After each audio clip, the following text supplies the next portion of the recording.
창세기 50장 15절부터 마지막 절까지 교독하겠습니다. 요셉의 형제들이 그 아비가 죽었음을 보고 말하되 요셉이 혹시 우리를 미워하여 우리가 그에게 행한 모든 악을 다 갚지 아니할까 하고 요셉에게 말을 전하여 가로되 당신의 아버지가 돌아가시기 전에 명하여 이르시기를 너희는 이같이 요셉에게 이르라 내 형들이 내게 악을 행하였을지라도 이제 바라건대 그 허물과 죄를 용서하라 하셨다 하라 하셨나니 당신의 아버지 하나님의 종들의 죄를 이제 용서하소서 하매 요셉이 그 말을 들을 때에 울었더라. 그 형들이 또 친히 와서 요셉의 앞에 엎드려 가로되 우리는 당신의 종이니이다. 요셉이 그들에게 이르되 두려워 마소서 내가 하나님을 대신하리이까. 당신들은 나를 해하려 하였으나 하나님은 그것을 선으로 바꾸사 오늘과 같이 만민의 생명을 구원하게 하시려 하셨나니 당신들은 두려워 마소서 내가 당신들과 당신들의 자녀를 기르리이다 하고 그들을 간곡한 말로 위로하였더라. 요셉이 그 아비의 가족과 함께 애굽에 거하여 110세를 살며 에브라임 자손 3대를 보았으며 므낫세의 아들 마길의 아들들도 요셉의 스라에서 양육되었더라. 요셉이 그 형제에게 이르되 나는 죽으나 하나님이 너희를 공고하시고 너희를 이 땅에서 인도하여 내사 아브라함과 이삭과 야곱에게 맹세하신 땅에 이르게 하시리라 하고 요셉이 또 이스라엘 자손에게 맹세시켜 이르기를 하나님이 정녕 너희를 권고하시리니 너희는 여기서 내 해골을 메고 올라가겠다 하라 하였더라. 요셉이 110세에 죽음에 그들이 그의 몸에 향재료를 넣고 애굽에서 입관하였더라. 아멘. 지난 금요 예배 때는 제가 누가복음 1장 2절에 말씀의 목격자를 하나님께서 조명시켜 주셔서 그 말씀에 의해서 여러분들에게 전달해 드렸어요. 근데 이 말씀 또한 성령께서 순간에 궁금증을 갖게 하시면서 결국 말씀의 목격자로 연결시켜 주시는데 그게 뭐냐면 요셉이 죽을 때에 나의 해골을 메고 가나안 땅에 이제 하나님이 권고하실 때인데 이제 이스라엘 백성들을 구원하셔서 젖과 꿀이 흐르는 가나안 땅으로 이끌어 가실 텐데 그때는 내 해골을 메고 올라가서 거기 가서 장사 지내라는 이런 부탁을 해요. 그래서 그랬을 때 제가 궁금증이 생긴 거예요. 그래서 성경을 찾아보니까 출애굽기 13장 19절에 모세가 요셉의 해골을 취하여서 이제 출애굽을 한 거예요. 그리고 이제 가나안 땅에 들어가서 여호수아 24장 32절에 요셉의 뼈를 세겜에 장사 지냈다라는 게 나오거든요. 그런데 오늘 보면 50장 13절에 보면 이제 야곱이 죽었어요. 야곱이 죽고 70일 동안 애곡을 하고 또 가나안 땅에 들어가서 장사 지내기 전에 또 7일 동안 애곡을 하고 13절에 보면 막벨라 굴에 장사를 한 거예요. 이 야곱은. 근데 야곱은 이때 막벨라 굴이면은 가나안 땅이었단 말이에요. 가나안 땅에 이제 바로에게 허락을 받아서 가나안 땅의 막벨라 굴에 장사를 지내서 여기는 분명하게 장사를 지냈다고 나오고 요셉은 26절 하반절에 보면 애굽에서 입관하였더라. 여기에 어떤 영적인 의미가 있지 않을까? 이거를 쭉 묵상을 해봤어요. 그러면서 처음에는 어떻게 예를 들어서 이 요셉이 20세에 애굽에 끌려갔다 할지라도 110세까지 살았다면 그냥 어림잡아서 그냥 100년은 살았다 치고 300년 동안 어떻게 이렇게 요셉이 유언한 것을 잊지 않고 그렇게 모세가 그 해골을 가지고 300년 정도 후에 모세가 태어났든지 아마 굉장히 세월이 많이 흘렀단 말이에요. 그런데 모세가 요셉의 해골을 가지고 갔을까? 이런 생각을 해보면서 우리 정씨 가문도 오대조 할머니가 괴산으로 그 대원군 기독교 박해로 인해서 그 괴산으로 숨어 들어온 거예요. 오대조 할머니가. 그래가지고 증조 할머니께서까지 신앙을 지켰는데 몇 대 지나면서 완전히 복음의 불모지가 된 거예요. 우리 자손이 이제 처음으로 예수를 믿는 거예요. 이렇게 뿌리 깊게. 그리고 그 할머니가, 증조 할머니가 우리 남편 대에 큰 인물이 날 것이라고. 그러니까 그분이 큰 인물이 날 것이라는 예언은 세상적으로 큰 인물이 난다기보다는 신앙적으로 큰 인물이 나겠다라는 예언을 했겠지요. 근데 나는 유씨잖아요.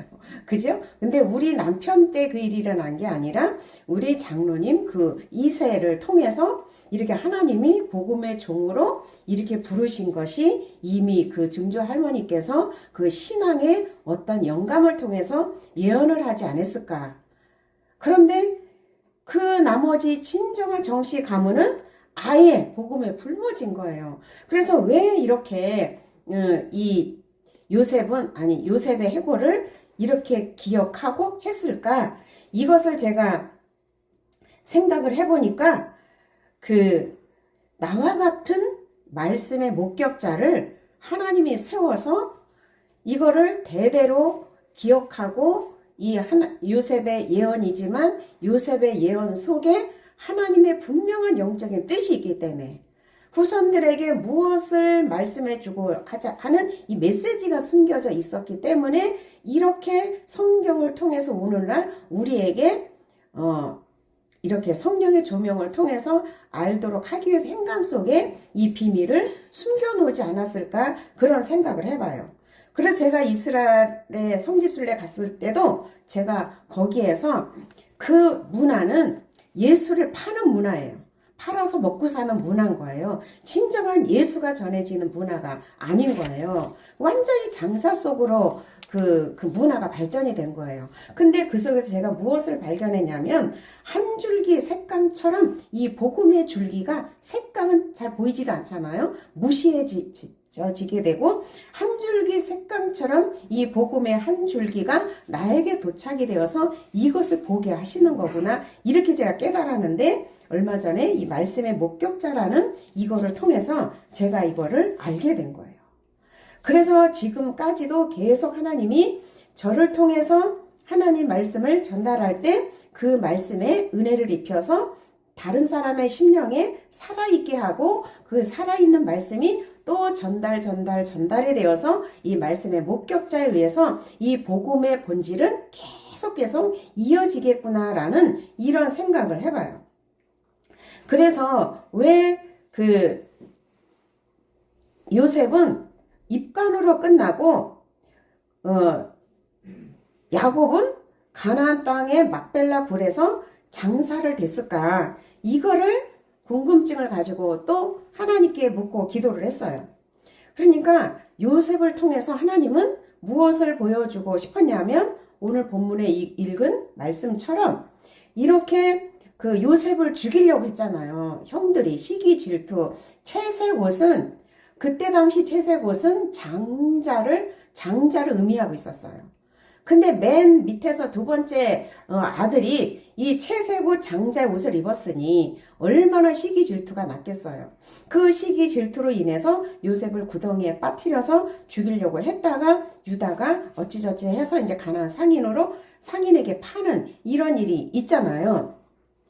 그러면서 결국 요셉이 죽기 직전에 완전히 그 형들의 죄를 용서하고 그 형제 간의 그 사랑을 연결시켜주는 이런 일을 하고 입간해서 죽었더라. 입간을 했더라고 끝나요. 그런데 이것은 무엇을 뜻하냐면 요셉이 예수님을 예표해서 살아간 것을 보여주는데 예수님도 죄인을 위해서 죽고 용서와 사랑으로 끝나요. 그죠? 그래서 우리 또한 이 사랑하기를 원하신다는 거죠. 그래서 정말 이 요셉의 역사를 보면 오늘 보면 이 형들도 하나님께서 내가 옛날에 이 창세기를 20년도 초에 아마 이거를 전달했을 거예요. 이거를 설교를 했을 거예요. 그럴 때 제가 이 죄를 적발하시고 추적하시는 이 하나님을 조명을 받게 됐어요. 그래서 우리 인생에 살아갈 때 하나님은 이 작은 점이라도 그거를 들추어서 그걸 회개케 하시는 하나님이라는 사실을 제가 알게 되었지요. 그래서 이 요셉의 그 형제들이 이 자기들이 양심에는 걸려 있었지만 이게 어떤 죄인지를 알지를 못했을 때 이 모함을 통해서 그 역기능을 폭로시키려고 모함을 통해서 이 자기 자신들의 죄를 양심을 끌어올리는 이런 것을 예전에 그것을 성령의 조명을 통해서 계속 확증받고 지금까지 오게 된 거예요. 그래서 정말 우리는 이 모든 성경은 예수님을 설명을 하는 건데 예수님의 발자취를 따라 자기를 부인하고 십자가를 지고 예수님을 따르는 이런 삶을 집중하도록 하기 위해서 계속 저에게 십자가 안경을 통해서 이런 말씀의 세계를 저에게 열어주신 거에 대해서 얼마나 감사한지 몰라요. 그래서 보면 우리에게 하나님은 어떤 메시지를 주고자 할까요? 요셉의 믿음을 우리에게 요구하시겠죠. 그래서 요셉이 이 땅에서 받은 고통과 고난은 엄청났지요. 요셉이 받은 고통과 고난은 사망에 이를 정도로 형제, 다 부모 형제 다 못 보는 그런 곳으로 사망 가운데 끌려간 것 같지만 그게 끝이 아니라 반드시 하나님은 이 하나님의 백성들과 형제와 화해시키는 예수님도 자기를 죽이려고 하는 바리새인들 서기관들을 그들의 죄를 다 몽땅 뒤집어 쓰고 십자가의 사건에서 그 용서의 메시지를 설명해 주신 것처럼 우리 또한 그렇게 한다는 거예요. 그리고 야곱의 그 애곡과 애통을 하지만 이 요셉을 통해서 왜 입관하고 끝났다라고 했을까 하면 우리는 이 장례식의 기쁨으로 유가족을 위로할 수 있을까요? 어떻게 위로해요? 우리는 지금 육은 이별하지만 우리는 천국에서 다시 만날 것이라는 이것을 하면서 우리가 기뻐하는 거잖아요. 그런 것처럼 이 장례식은 하나님의 나라의 문이 열리는 거예요. 그래서 천국 잔치로 이어지는 거겠죠. 그런데 우리의 어떤 사망이, 어떤 죽음이 육적인 목숨 죽음이 아니라 삶의 어떤 죽음이 올 때에 천국문이 열리는 길이라는 것을 또 알 수가 있어요. 그리고 천국인의 삶의 길이 열린다는 것을 알 수가 있어요. 그래서 제가 요번에 신년 초에 이렇게 하나님이 은혜를 주신 거에 대해서 너무 제가 감격스러운 거예요. 그러니까 신년 초죠. 신년 초에 청년을 비롯해서 어쨌든 집사님, 권사님이 이렇게 신년 초에 이렇게 엄청난 은혜를 받게 된 거에 대해서 감사한데 작년 12월 달에 하나님께서 어떤 분의 설교를 들으라 했을 때 거기서 계속 확증을 받았어요. 확증을 받고 위로받고 확증받고 여러 사람을 통해서 너는 이 십자가 복음 죽은 영혼이 살아나고 하나님 형상 회복을 주신 처음 시작을 초심을 잃지 말고 그것을 끝까지 진행해라라는 이런 메시지가 굉장히 저에게 많이 이렇게 도전을 주고 이런 역사가 나타났었거든요.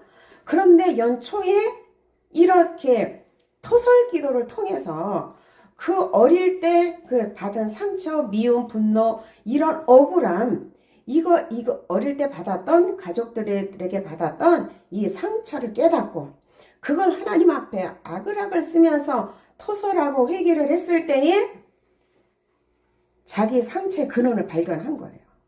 그러니까 발견을 하고 깨닫고 회개를 했어요. 그런데 그것이 끝나는 게 아니라 여태까지 그것으로 끝났다라는 게 발견이 돼요. 거기서 끝난 거예요. 상처를 발견하고 깨닫고 거기서 끝난 거라는 거죠. 그런데 왜 그렇게 나에게 상처를 줄 수밖에 없었을까? 왜 그랬을까? 하고 성령께 계속 묻게 되면 내가 보지 못하고 내가 알지 못하고 깨닫지 못하는 이 사각지대를 성령 하나님께서 보이게 하셔서 진정으로 용서하고 사랑하게 되는 진정 마음의 치유가 이루어진다는 거예요. 그래서 묶여있던 것이 풀려나서 자유케 되면 예수님의 십자가 은혜가 더 깊어지는 거예요. 왜냐하면 인간이 해결할 수 없는 것을 예수님이 십자가에서 이걸 해결해 놓으셨잖아요. 이 세상 어떤 학문으로 심리학이나 상담학으로 해결할 수 없는 이것을 예수님이 십자가의 은혜로 이 갇혔던 곳에 풀려나게 하시는 것이 온전한 성령의 사역이라는 거예요. 그렇게 하다 보면 이 땅의 어떤 가치보다 더 하나님 말씀 중심으로 하나님께 올인하는 삶을 살게 된다는 거예요. 그래서 마음 중심에 하나님께 올인하면서 이제는 내가 사는 것이 아니라 내 안에서 예수님이 나와 함께 살고 계시는구나, 이것을 계속해서 확인하는 이런 삶을 살게 된다는 거예요. 제가 지금까지 이런 삶을 살아왔어요. 근데 아무리 제가 실제를 전해도 이게 지식에 그쳤다라는 것이 이제 몇 년 전부터 내가 이제 알게 된 거예요. 그러니까 깨닫기는 잘해요. 상처도 어떻게 온지는 알아. 거기까지인 거예요. 근데 거기까지인데 거기에서 왜 그 사람으로부터 상처를 받았을까? 여기를 성령께 조명을 받게 되면 이 사각지대도 내가 못 봐요. 전혀 깨닫지 못하고 전혀 생각지 못하는 이런 부분을 통해서 성령의 조명을 통해서 진정으로 그 사람이 이해가 되고 용납이 되고 그럴 수밖에 없었겠구나 라면서 진정으로 사랑하고 용서하게 되면서 자기 자신에 묶여있던 이게 풀려나는 진정한 자유를 얻게 된다는 거예요. 이것을 신년 초에 이것을 몇 사람을 통해서 이 증거가 나타난 거예요. 이 증거를 통해서 저는 이 사역이 정말 지금까지 온 부분에서 더 하나님 앞에 이 부분을 더 충실하게 다져가라는 이런 말씀으로 그렇게 저에게 도전이 되는 거예요. 그러면서 아까 좀 전에 어떤 집사님이 계속 자기 자신의 이 부분과 하나님의 은혜가 계속 자신을 보면서 확장되어지면서 계속 확장이 되어지는 거예요. 그래서 지금까지 내가 해왔던 말을 딱딱 정리정돈해서 나에게 얘기를 해주는 거예요. 여러분들을 위해서, 나는 알겠지만 여러분들을 위해서 얘기를 하는 거예요. 뭐를 얘기를 하냐면 지금까지 저는 선악과에 대해서 이야기를 했잖아요. 제가 처음에 초신자 기초 공부를 할 때 항상 그 얘기를 했어요. 이 선악과는 하나님 왜 만들어놨냐? 하나님과 교통수단이다. 그죠? 선악과를 먹지 않게 되면 하나님과 늘 교통하며 교제하면서 하나님 안에서 결핍 없이 하나님이 책임져 주시는 이런 삶을 사는데, 선악과를 안 따먹으면 하나님이 책임져 주시는 삶이고, 선악과를 따먹으면 내 힘과 내 능력으로 살아야 되기 때문에, 내가 책임지고 살아야 되기 때문에 쫓는 사람이 없어도 늘 쫓기는 삶을 살아갈 수밖에 없다. 그래서 나 선악과 안 따먹었어요 하는 이 자체가 하나님과 함께 살고 하나님과 교제하는 교통수단이라고 말씀을 드렸어요. 시작부터. 근데 이게 지식에 그쳤지 이게 실제 삶에 적용이 되지를 않았다는 거예요. 그런데 오늘 그거를 딱 어떤 분이 정리를 해서 이야기를 해주는 거예요. 목사님, 이 선악과도 유치원부터 초중고처럼 이게 성장하는 단계가 있는 것 같아요. 깨닫는 단계가 있는 것 같아요. 그래서 이 선악과의 이 성장은 그 선악이 지식이 기반이 되어서 그 지식으로 인해서 생각의 폭이 넓어지게 되고 이 선악과 지식이 응용이 되고 기본이 되어서 이것이 경험이 되고 계속 쌓여지게 되면 이 마음의 폭이 넓어지는 것이 이게 분별력이 넓어지는 거 아니에요? 맞아요. 그래서 이 분별력이 넓어지는 것이 통찰력이고 명철하게 되는 게 아니에요? 맞죠? 응. 그래서 이 선악과가 고등 부분까지 가게 되면 이 선악과를 예측하고 예상하고 응용하게 되어서 어떤 환경에 이 선악과가 보이게 되면 차단하고 이렇게 할 수가 있다라는 것을 그걸 쭉 얘기를 하는 거예요. 그러면서 그렇게 선악과에 대한 이 경험이 많다 보면 내 의와 선이 실패하거나 또 성공하거나 이것을 많이 경험할수록 응용 범위가 넓어지는 거잖아요. 이게 깨달아졌다는 거예요. 그래서 선악과를 알면 알수록 명철해지는구나. 이거를 깨달았다 이야기를 하는 거예요. 그런데 하나님 없는 명철은 결국 교만으로 갈 수밖에 없다. 왜? 내 선과 의로 가기 때문에. 그죠? 내 선과 의가 쌓이는 만큼 교만인 거잖아요. 내 힘의 원리로 살아가게 되는 거잖아요. 근데 이 선악과 원리를 알게 되면 저절로 죽음의 원리로 가요. 오늘 내가 이거 스댕 색깔을 가져왔네요. 이거 3층에서 오늘 가져왔는데 상대방이 이거를 흰색으로 우겨도 그냥 흰색으로 여겨지는 게 이게 자기 부인인 거예요. 이 선악과를 경험하고 명철한 자는 상대방이 이걸 흰 걸 우겨도 그냥 인정해 주는 거예요. 이게 자기 부인인 거예요.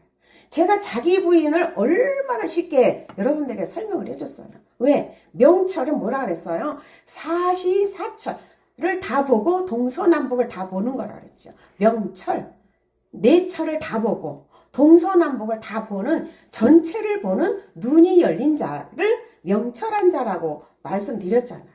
이 선악과를 많이 경험하고 알고 깨달을수록 명철하고 분별력이 생기는 게 맞는 거잖아요. 야, 오랜만에 이렇게 자기 정체를 발견하고 이게 커지면 커질수록 이 말을 저한테 들려줬을 때 저는요, 아까 표현은 안 했지만 안아주고 싶었어요. 너무너무 기특해서. 이렇게 나에게 이렇게 자기 발견하고 죄진 것밖에 발견한 게 없는데 이렇게 깨닫고 나한테 얘기를 해주니까 목사님은 얼마나 20몇 년 동안 이거를 해왔기 때문에 목사님이 왜 마음의 폭이 넓어지고 그렇게 순간순간 미리 예측하고 예상하고 마귀의 일을 멸하는지 이거를 알아들은 거예요. 선악과 먹은 걸 알면 내가 눈에 띄게 되면 그거를 차단하려고 그거 증거도 많이 나타나잖아요. 내가 삶으로 다 보여준 거예요. 삶으로 보여준 게 퍼즐이 맞춰진 거죠. 그렇죠? 그래서 나를 이해하게 되고 왜 그랬는지 그래서 다양하게 응용하고 적용할 수 있게 되는군요 하면서 자기가 요번에 정말 하지 못하는 이 일을 그 하나님의 은혜 가운데 하나님이 내가 어떤 존재라는 것을 깨닫고 나서 이거를 실천하니까 가장 못했던 부분이 실천하니까 정말 갑이 되는 그런 은혜로 가게 되는 거예요. 그래서 결국은 하나님께서 무엇으로 시작하냐면 자기 발견 통해서 죄의 심판을 통해서 이 과정을 이렇게 열매를 맺어간다는 거예요. 어떤 분도 엄청나게 상처받아서 토설 기도를 통해서 이 말씀의 세계가 열리는 이런 분도 있고 또 어떤 청년은 자기는 죄의 심판도 몰라요. 회개 합당한 열매도 몰라요. 저기 와 앉아 있는데 그런데 올 초에 1월 1일인가 올 초에 분노했던 이 감정을 다 토설하면서 하나님께 하나님을 만나면서 하나님이 일어서라 뭐였지? 도전해라. 이 하나님 성도 듣고 그리고 죄의 심판에 대한 내용도 몰라. 근데 본인이 그걸 해오고 있고 또 그것이 깨달아지고 알아지니까 상대방에게 또 선물을 하는 이 회개합당한 예물까지 본인은 말씀에 대한 몰라요. 근데 이 절차를 밟아서 이걸 한 행동에 대해서 1월 초에 와서 나한테 그 얘기를 들려줬을 때 얼마나 기쁜지 이 마음이 막 사랑이 막 가는 거예요. 어쩌면 어릴 때부터 이 들은 짬밥이 진짜 무시 못하는구나. 이게 시작부터 지금까지 해왔는데 올 초에 하나님이 나에게 위로온 거예요. 청년을 통해서 누구를 통해서 이게 위로로 너는 이 사역을 계속 해와라.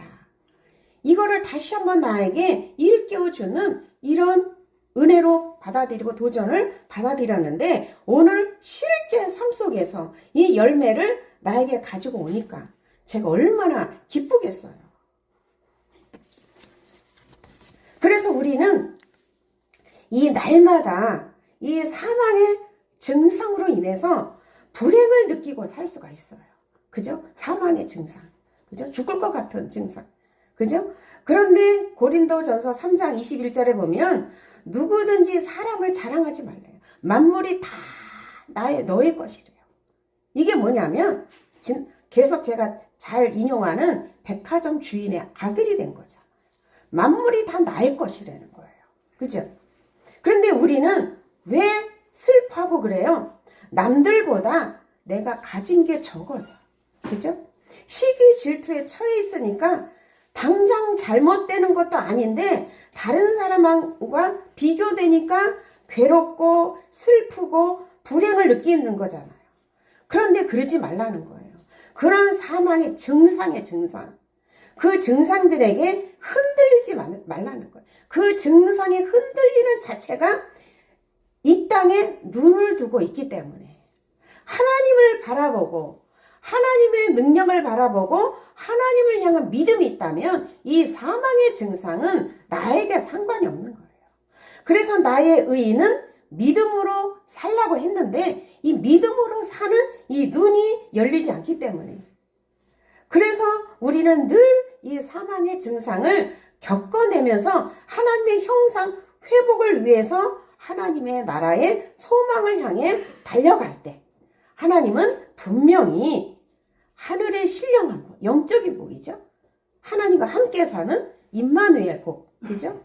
그 하늘의 신령한 복과 이 땅의 기름짐, 부상으로 우리 영육간에 풍성한 삶을 살게 해주시는 것이 이게 하나님 우리에게 원하시고 주시고 싶어 한 거예요. 그래서 우리에게 이렇게 사망의 증상이 던져진 것은 경험해 보라고. 하나님 없이 사는 이 사망의 증상과 하나님과 함께 사는 이 사망의 증상은 다른 거예요. 그래서 이 사망의 증상에서 너희들은 건진받은 이 사실을 경험해 보라고. 때로는 가정이 지옥으로, 직장이 지옥으로, 또 관계가 지옥으로 하나님은 허락하실 수가 있다라는 거예요. 그래서 이것을 해결해 주는 것이 하나님의 권능이 아니라 그 속에서 하나님의 나라, 하나님의 약속을 굳게 붙들 수 있는 이 믿음을 주시는 것이 이게 하나님의 권능인 거예요. 그래서 이 사망의 증상을 어떻게 해야 돼요? 성령께 이 증상이 왔을 때 하나님, 이 증상 속에 내가 무엇을 깨달아야 되나요? 그러게 되면 성령께서 나를 발견하게 해주셔요. 그럴 때 죄의 심판이 이루어지게 되면 천국문이 열리게 되고 영적인 눈이 열리게 되고 이 삶의 문이 열리게 되는 거예요. 그래서 하나님은 현상을 해결해 주시는 것이 아니라 그리스도의 강한 군사로 키워가는 거예요. 믿음의 군사. 잘 내 혼이 죽는 그리스도의 군사로 키워내시는 것이 이것이 우리에게 하나님은 모든 환경을 허락하신다는 거예요. 그래서 이 죄와 마귀를 대적할 수 있는 이 선악과 진리를 알면 알수록 죄와 마귀를 대적할 수 있는 이 용사로 키워진다는 거예요. 그래서 그 믿음으로 예수님이 십자가에 죽으셔서 우리에게 이뤄놓으신 이 모든 혜택을 믿는 믿음으로 살아가는 훈련을 하는 것이, 이게 예수님의 발자취를 따라가면서 하나님의 형상 회복. 그래서 내 혼이 죽고 하나님 말씀 영으로 사는 훈련을 하는 것이, 이게 하나님 우리에게 요구하시는 거라. 그래서 정말 나의 높아진 이론을 파하실 때, 징계하실 때 마귀도 사용하시고 욥처럼 마귀를 사용을 하신다는 거예요. 그래서 안 되면 하나님이 내 선과 의에 넘어지게 하셔요. 내 선과 의에 넘어지게 하시는 것이 뭐냐면 배신당하기도 하고 섭섭하기도 하고 분노가 나타나기도 해요. 그럴 때 우리 교회에서 기초적으로 공식적으로 배운 이거를 적용하는 거예요. 그러면 내 모습을 발견하고 나의 타락한 모습, 부패한 모습, 이 자신의 모습이 보여져야 예수님이 해놓으신 사건을 내가 믿지 않고 내 주권대로 내가 주인 돼서 생활했구나. 그래서 내가 보이는 대로 감정대로 이래서 내가 이렇게 섭섭하고 분노가 올라오는구나. 이것은 예수를 믿지 못한 것이구나. 그렇게 자신을 믿고 예수님의 십자가 은혜를 믿지 못했던 것을 고백하고 그 상한 감정을 토설을 할 때 예수님은 의의 옷을 입혀주시면서 배신의 아픔, 상처난 부분, 섭섭한 거, 이 분노, 왜 이걸 허락하셨는지 이것을 가르쳐 주시면서 자신의 모습이 보여질 때 성령 하나님으로 인해서 희생받는 그런 역사가 나타나게 되면 마귀는 내 삶 속에 떠나게 돼요. 그래서 마음까지 시원함과 평안으로 그렇게 인도하신다는 거. 이거는 제가 아마 수천 번, 수만 번 이 강단에서 몇십 년을 외쳤어요. 그런데 이것이 아직도 실제가 되지 않은 사람들이 너무 많은 거예요. 안다고 하면서도 결국 모르더라고요. 그래서 저도 이 복음을 깨닫고 나서 나를 위해서, 후손을 위해서 내가 할 수 있다고 했어요. 열심히 하면. 근데 복음을 깨닫고 나서 나를 위해서, 후손을 위해서 내가 할 수 있는 것이 아무것도 없음을 깨달았어요. 이 구약적 신앙관에서 벗어나게 됐어요. 내가 할 수 있는 게 아무것도 없는 거예요. 그것이 결국은 하나님의 주권에 도전해서 내가 하려고 했던 것이라는 것이 알아지고 깨달아졌어요.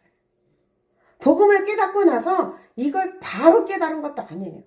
겪어가면서 깨닫게 된 거거든요. 율법의 의를 행하는 것 또한 내 힘으로 할 수가 없어요. 이웃사랑도 내 힘으로 할 수가 없어요. 이웃사랑 할 때에 미운 놈 떡 하나 주면서 사랑을 만들어가라 그랬죠. 근데 그렇게 사랑을 만들어갈 수는 있지만 마음까지는 안 만들어져요. 그죠? 마음까지는 만들어지지 않더라고요. 제가 그걸 해봤어요. 그래서 어쨌든 하나님의 절대 주권을 인정하면서 성령님의 인도를 따라 하루하루 살아갈 때 보면 감동 주시는 대로 이치에 맞지 않고 이성에 맞지 않아도 하나님은 옳으십니다라고 따라가면서 내 주권을 내려놓고 순종하고 나가다 보니까 하나님이 여기까지 오게 된 거예요. 그러다 보니까 정말 객관적으로 내가 보이게 되고 선명하게 선악과가 보여지게 되는 거예요. 내 노력, 의지 다해서 4가지, 5가지 욕구를 채우려고 했던 이 내가 주인이 되어서 살아오려고 했던 이 모든 것이 헛되다라는 것을 알게 된 거예요. 하루아침에 된 게 아니었어요. 그래서 죄가 많은 곳에 은혜가 넘쳤다라는 말 우리 너무 많이 하잖아요. 사도 바울이. 그런데 죄가 많은 곳에 은혜가 넘쳤다는 게 뭐냐면 죄를 또다시 지으라는 게 아니라 자기 무능, 절대 부패, 타락 이것을 보면 볼수록 절대 무능 타락을 보면 볼수록 예수님의 십자가 은혜가 넘치는 거예요. 갈수록 구원의 감격이 넘치는 거예요. 아까 어떤 분도 그런 얘기를 하는 거예요. 목사님 제가 이제 구원받았나 봐요. 이제 구원받은 것 같아요. 왜? 은혜가 넘치니까. 토설기도하고 자기 죄악을 하나님 앞에 쏟아놓은 것밖에 없는데 하나님이 이렇게 말씀에 은혜 세계를 열어주시니까 나 이제 구원받은 것 같아요. 이렇게 가면 갈수록 하나님 앞에 구원받은 그 사실이 더 넘치게 되는 거예요. 죄가 알아지고 깨달아질수록. 그래서 내가 묶여있을 때는 인지하지 못해요. 은혜를 받고 풀려나 봐야 내가 묶고 있었구나. 내가 이렇게 하나님의 말씀에 내가 스스로 내가 안다라고 묶고 있었구나라는 것을 알게 되는 거예요. 그래서 아무리 내가 죄를 많이 지어도 성령께서 이걸 깨닫게 해주지 않으면 절대 자기 부인을 할 수가 없어요. 십자가를 향해서 갈 수가 없어요. 자기 죄가 알아져야 예수님이 왜 죽으셨는지 이게 실제가 되고 예수님의 발자취 자기 부인하고 십자가를 따라갈 수가 있는 거예요. 자기가 안 보이는데 어떻게 십자가를 져요? 자기가 보여져야 십자가를 질 수가 있는 거잖아요. 다 자기 선과 의가 가려져 있어서 자기 전적 부패, 타락을 볼 수가 없어요.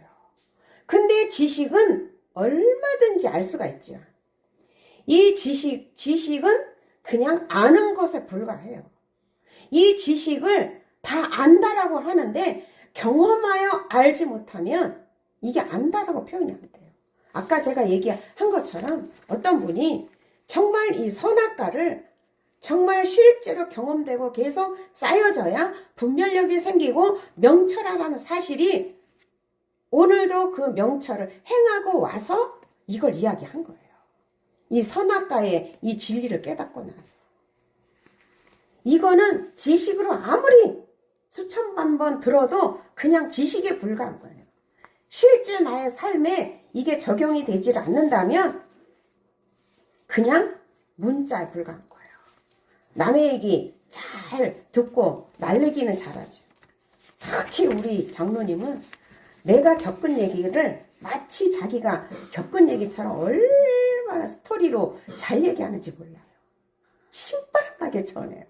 아주 잘 전해요. 그것도 뭐 훌륭한 거지만, 예. 그래서 정말 계속 성령께서 우리에게 계속 들여다보게 하시는 게 뭐예요? 내 선과 의를 들여다보게 하시는 거예요. 어떤 삶 속에서도. 저는 정말 감사한 게 그게 보여요. 그 사람이 선악과를 먹고 있는지. 자기가 불의한 대접 받으면 어제 있었던 우리 경준이하고 하영이를 통해서 우리 경준이가 기분 나빠서 자기 과자를 주고 싶지 않은데 엄마가 일방적으로 과자를 준 거예요. 나는 그 아이 기분을 알겠더라고요. 근데 아이가 순해서 표현을 못해. 자기 계실 못해. 근데 그런 감정이 누적되면 이게 상처로 쌓이는 거예요. 이걸 알게 되니까 그 잠깐의 그런 사건도 아예 알아지는 거예요. 그래서 얼른 제가 그걸 얼른 수습을 했죠. 그래 작은 사건 하나에도 그렇게 상대방의 마음을 살펴서 이걸 마음을 풀어주는 아이일지라도 자기 감정을 잘 표현 못할지라도 아이라도 그 마음을 알아주고 그걸 해결해 줬을 때에 이게 선악과가 쌓이지 않고 누적되지 않는다. 만약에 계속 누적되면 나중에 복수해요. 어떤 때 복수해? 사춘기 때 다 복수해요. 나는 이 진리를 몰라가지고 아이를 그렇게 양육하지 못했어요. 근데 지금 아는 만큼 아는 만큼 제가 우리 하영이한테도 그렇게 하려 하고 경준이한테 눈에 보이니까 경준이한테도 이렇게 하려고 해요. 그래서 어제는 위로까지는 못 해줬어요. 인정만 해주고 알아만 줬지. 그래서 내가 기회가 되면 과자 선물을 해줘야 되겠다. 그 아는 사람 해줘야 되잖아요. 그래서 이 선악과를 먹는 순간 하나님과 교제가 단절이 되고 하나님과 교제가 단절이 되면 그때부터 결핍을 느껴요. 근데 하나님과 교제가 활발하게 되면 그 안에서 모든 게 다 이루어져요. 그죠? 이거를 요번에 이 연초에 이거를 경험한 분 통해서 내가 이게 보여지는 거예요. 얼마나 행복하겠어요. 그걸 경험하는 사람. 그래서 늘 내가 얘기하는 게 내 죄가 보여지고 알아지고 깨달아지는 만큼 예수님의 십자가 은혜가 더 깊어진다는 사실. 그래서 제가 지지난 금요일 때 이 얘기를 해줬어요. 계속 얘기해도 여러분들 또 잊어버렸을 거예요. 복음의 본질이 뭐라 그랬어요? 내가 죽고 예수님이 사는 삶이잖아요. 그죠? 내 안에서. 그게 복음의 본질이잖아요.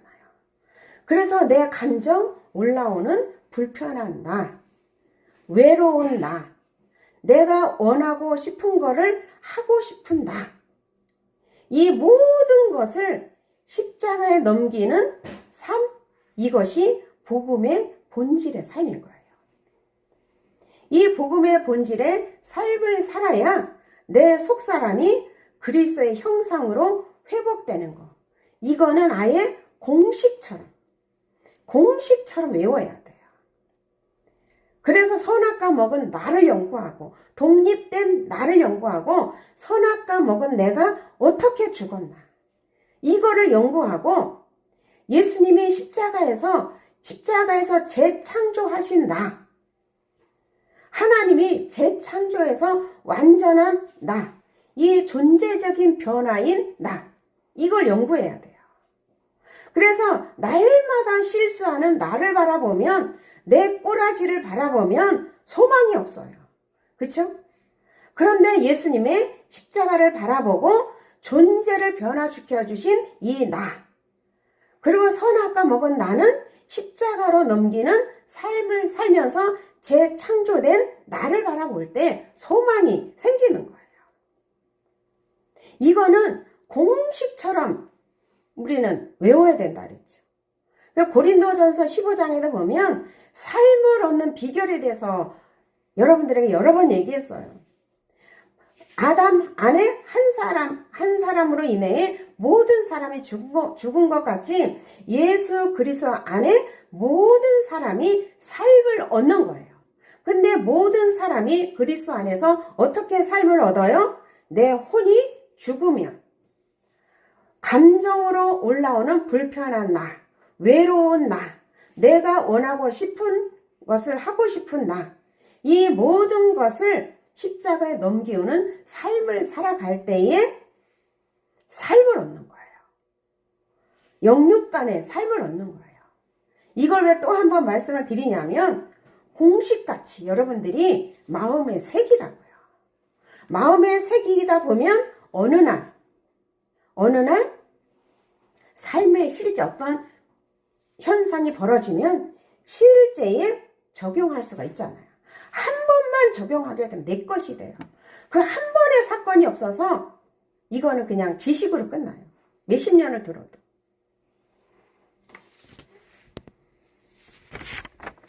그래서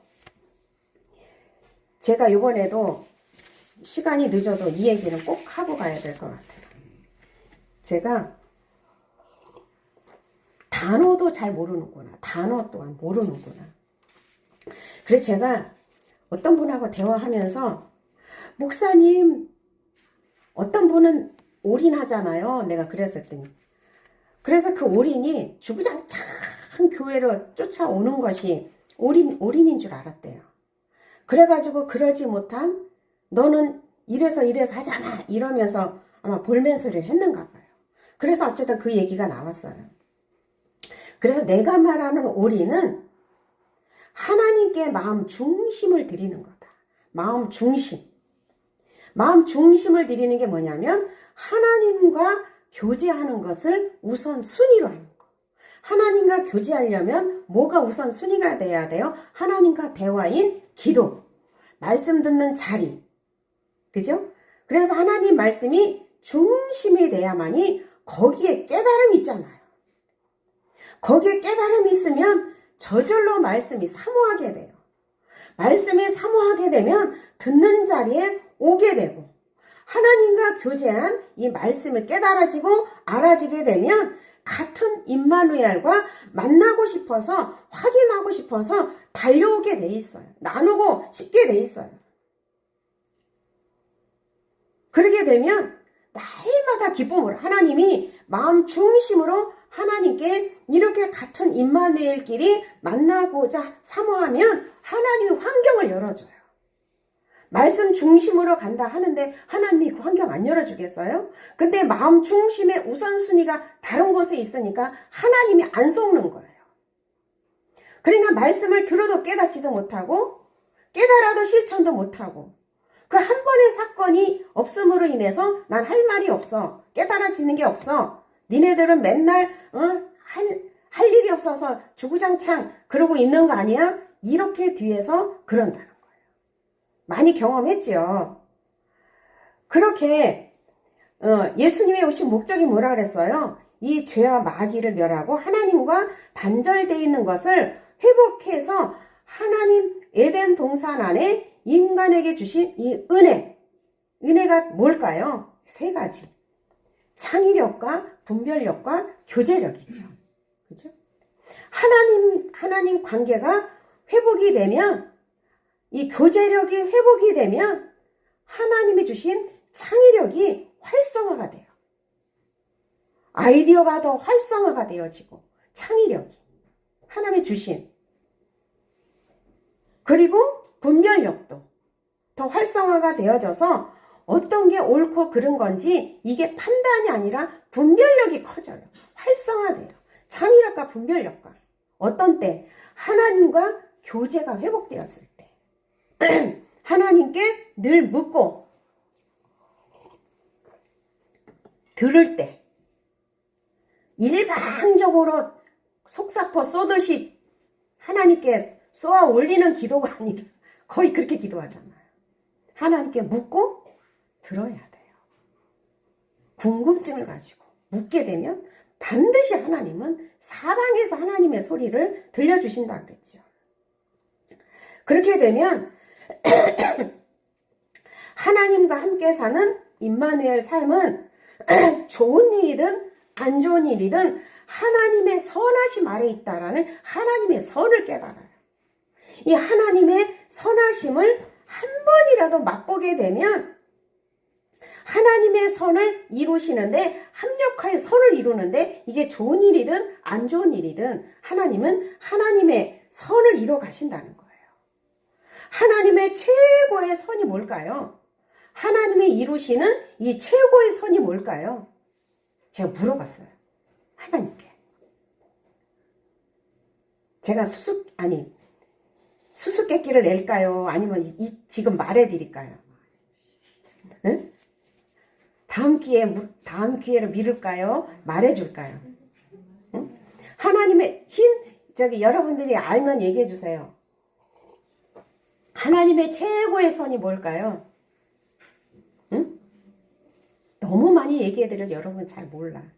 너무 많이 얘기해줘서. 하나님이 말씀드릴게요. 뜸들이지 않고.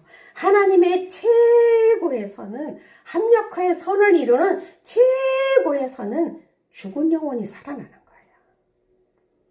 응? 시시한가요? 너무 많이 들어서? 응. 그래서 죽은 영혼이 살아나기 위해서 하나님이 선을 행하시는데 환경과 사건과 상황과 사람을 사용하신다는 거예요. 엮이는이든 숨기는이든. 죽은 영혼을 살리기 위해서.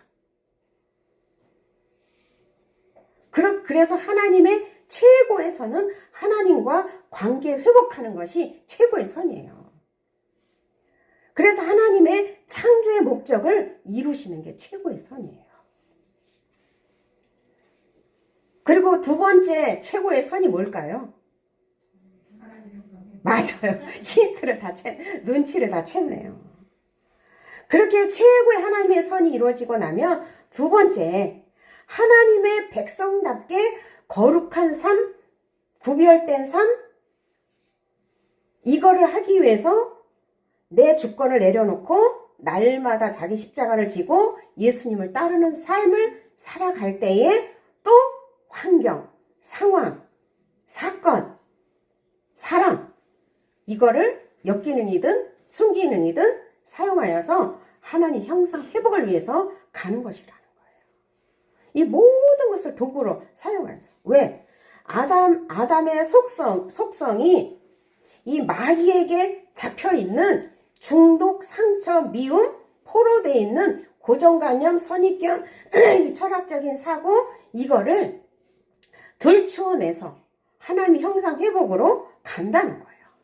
들추어낼 때, 폭로될 때 얼마나 아파요. 수술할 때 하나님의 수술은 마취 주사가 없어요. 인간은 마취 주사를 해서 통증을 없게 만들잖아요. 근데 하나님 왜 고스란히 아파야 되냐면 마귀한테 빼앗기고 살았던 인생이 얼마나 비참하고 괴로웠는지 이거를 깨닫게 해서 이거를 해결해 주신 그 십자가 은혜, 예수님의 사랑이, 하나님의 사랑이 얼마나 깊고 큰지 이걸 알도록 하기 위해서 그 고통과 아픔을 고스란히 겪게 하신다는 거예요. 제가 이걸 알았어요. 이게 하나님의 선 안에 들어있다라는 거. 제가 23년의 지독히도 고통 속에, 아픔 속에 있으면서 내 절망적인, 존재적인 절망을 깨달으면서 이거를 뼈저리게 느꼈어요.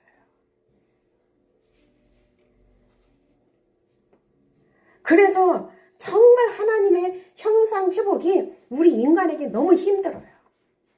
자기 부인이 얼마나 힘들어요. 내가 옳은데 이거를 부인하려니 얼마나 이게 어렵냐고요. 하나님이 나는 옳은데 하나님이 뒤집으라면 이 뒤집기가 얼마나 힘들어요. 내 사고와 가치관이 뒤집기가 얼마나 힘들어요. 그래서 하나님께 기도하는 거예요. 도와달라고. 내 힘으로는 안 돼요. 율법의 의도 안 돼요. 형상 회복도 내 힘으로 안 돼요. 근데 형상 회복만큼은 하나님의 최고의 선이 죽은 영혼이 살아나는 것은 하나님의 혼자 단독 사역이지만 두 번째 최고의 선은 내가 동의를 해야 돼요. 내가 동의를 해야 성령 하나님은 나와 함께 일을 하시는 거예요. 내 죄를 인정을 해야 돼요. 그리고 주님께 가져가야 돼요. 그리고 성령 하나님이 내 안에서 온전한 사역이 뭐예요? 죄와 의와 심판, 예수를 증거하는 사역을 성령 하나님이 나를 도와서 형상 회복을 향해서 간다는 사실이에요. 어렵나요? 지금까지 해온 부분에 대해서 다 들으신 분은 이론은 다 알아요. 이론은 다 아는데 실제가 없다는 거지. 열매가 없다는 거지. 내가 지독히도 권사님들한테 제발 열매 좀 가져와라. 열매를 가져오지 않은 거로 해서 19년 대 내가 두 손발 다 들었는데 올 초에 진짜 말씀의 열매를 가져온 거예요. 얼마나 제가 뛸 듯이 기쁜지. 근데 고통 가운데 가져왔어요. 응? 왜 고통을 하나님은 허락하신다 그랬어요? 마귀에게 빼앗겼던 삶이 얼마나 비참하고 얼마나 불행하고 이 사망의 증상이 얼마나 마귀에게 속고 살았는지 그걸 절절히 느끼면서 이걸 해결해 주신 그 하나님의 은혜 더 깊이 감사하라고. 이 땅의 어떤 과학도 문명도 심리학도 상담학도 해결할 수 없는 그 내면의 깊은 상처로부터 자유를 얻게 하는 이 은혜. 이 은혜는 겪어보지 않은 사람, 경험해보지 않은 사람은 범접할 수 없는 범인 거야, 이게. 그래서 우리는 어떻게 해야 되냐면 내가 경험하지 못하면 그냥 부정도 긍정도 하지 말라는 거예요. 부정하지도 말고 모르면 그냥 그럴 수 있겠구나 라는 거예요. 모르면서 아는 척하지 말라는 거죠. 모르면서 다 아는 척하지 말라는 거죠. 그래서 제가 오늘 이 요셉의 해고를 어떻게 이렇게 이스라엘 백성들이 그 300년이나 흐른 후에도 가나안 땅으로 가져갈 수 있었을까? 이렇게 죄의 심판, 이 삶의 실제, 선악과의 실제, 인간의 정체, 이거를 경험한 이 말씀의 목격자를 하나님이 그 시대마다 두었기 때문에 이 말씀의 실제가 이스라엘 백성들이 그걸 행동을 할 수 있었겠구나. 예수님이 오셔서 십자가에 죽고 부활하신 게 2024년이나 됐잖아요. 2024년 전에 이 사건이 전달돼서 오늘날 나에게 목격자가 됐잖아요. 그죠?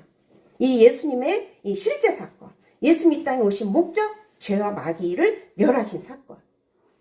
그래서 예수님이 내 안에 들어오셔서 죄인만 만나주시고 성령님은 그 예수님의 십자가 사건을 믿는 그 믿음을 통해서 성령이 내 안에서 일해주시는 이 사건.